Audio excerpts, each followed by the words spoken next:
જય માતાજી ફ્રેન્ડ્સ. તો વિડીયો બનાવતા બનાવતા અચાનક દરવાજો ખુલી ગયો. હું બીવાઈ ગયું, ભૂત આવ્યું કે શું? શું મલાઈ, દૂધ મલાઈ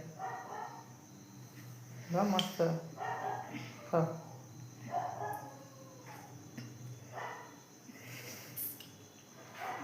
સરસ છે ને? બેસ્ટ ના ભાઈ? થઈ જતું મૂડ બગાડ નાખી. મને નહીં ભાવતું મલે ભલે, મને નહીં આવવાનું. મને દૂધ જ નહીં ભાવતું. હા તો શું કહેતી હતી હું ભૂલી ગઈ. હા તો વ્લોગિંગ કરતાં કરતાં વચ્ચે દરવાજો ઓટોમેટિક ખુલી ગયો.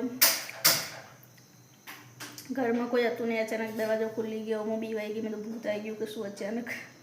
અને મેં વ્લોગિંગ બંધ કરી નાખ્યો, વિડીયો બંધ કરી નાખ્યો. એક દાડો નાઈ ગયા હતા ને તમે આપણે? નાઈ જઈ હતી હું એક દાડો ભૂત ભૂત કરી. શેખ રિક્ષા પકડીને 300 રૂપિયાની સીધી અમની નોકરી.